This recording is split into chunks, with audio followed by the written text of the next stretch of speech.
Summer is behind us, and the high school football season is right on our fingertips.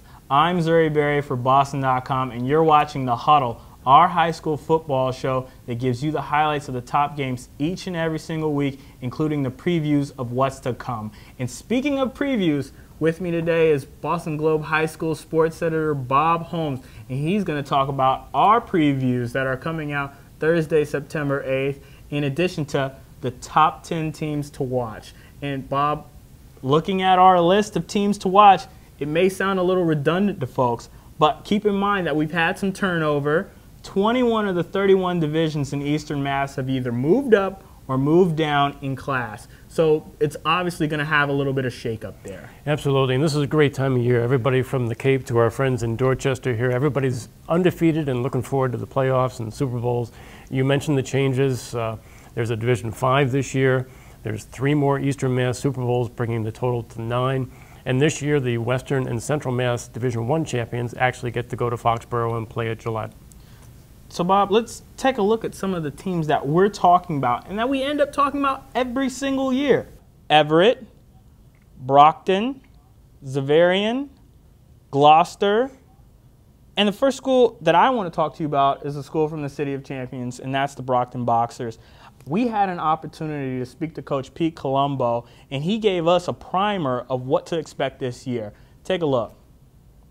Last year we were 8-1 and ranked second in the state. So I mean, a lot of teams would be thrilled to be 8-3. I mean, unfortunately, we finished the year with 2 losses that left us at 8-3. So we're coming off disappointment, but we weren't a bad team last year. So 8-3 and going to the playoffs, that's fine with me.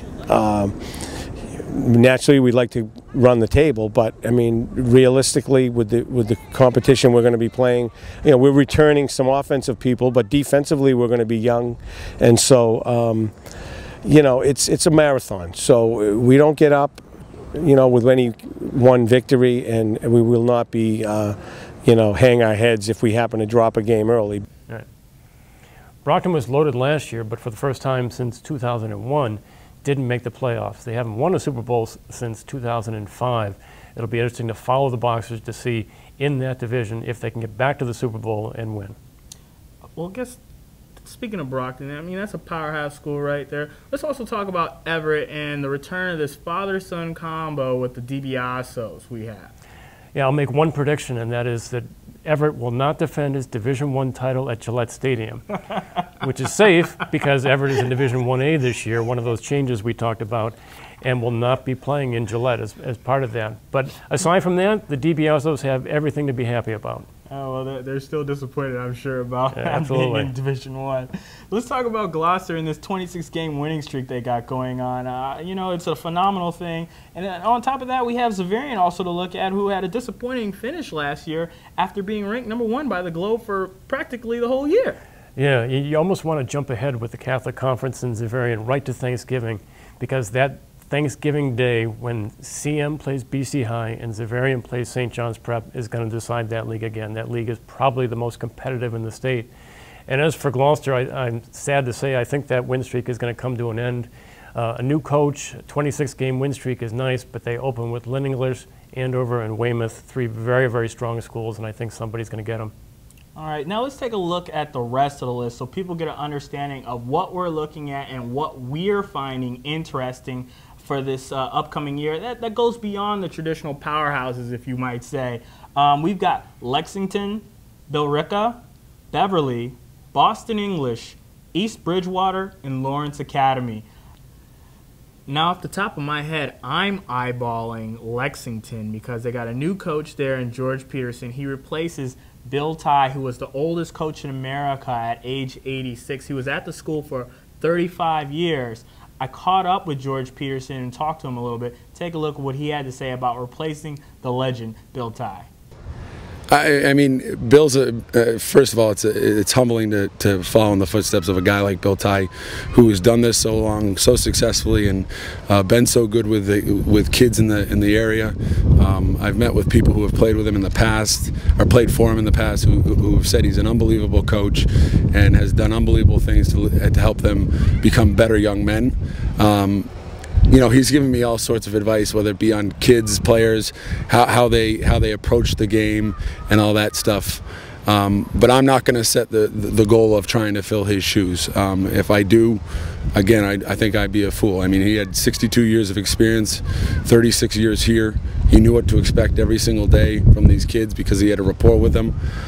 I'm starting day one today as a head football coach, and I've got to improve myself and improve this team as we go through it. And if I focus on trying to replace him, I think that's unfair to myself, the kids, and my coaching staff. What do you think we can expect from Coach Peterson this year in the Minutemen? Oh, talk about pressure taking over for Bill Ty. I can't imagine what he's going to come up with. But from what I understand, if you believe the early scouting reports, they're going to open it up more. They're going to run a little bit more of the spread offense, put some points on the board, and mix it up on defense as well. So I think they're going to have a very, very different look this year. What about these other teams? Billerica, Beverly, East Bridgewater. The always newsworthy Lawrence Academy, which stays in our newspaper for some reason or another. Yeah, well, hopefully Lawrence Academy will be a little bit different story this year, minus the controversy that followed them all of last year. Paul Zakauskas, a former Globe All-Scholastic at BC High, takes over there. But a whole lot of different teams. You mentioned East Bridgewater, which may have been the best team not to make the playoffs last year. I think they finished 9-2 behind Rockland. Casey DeAndre, a very, very good player. Beverly, remember the strange year that Beverly had, finishing 5-0 in the league and going 0-6 outside the league, so being the only team that was under 500 in the playoffs. And they have a lot of players coming back, and I'm sure they would like to turn around the non-league results. So we can go on and on about the storylines we'll see from these teams this year. I think it would be prudent of us to say that you can get our previews of all teams in Eastern Mass on Boston.com on September 8th. They'll be available then. We'll also have a couple of new episodes of The Huddle as well, including our look at the top 5 quarterbacks, top 5 receivers, and top 5 running backs. This in addition to your cover story, I believe, that you're writing about the 3 quarterbacks that are chasing the state record for passing touchdowns. One of the oldest records in the state, set back in the mid-'80s. So you can find it all on boston.com/schools.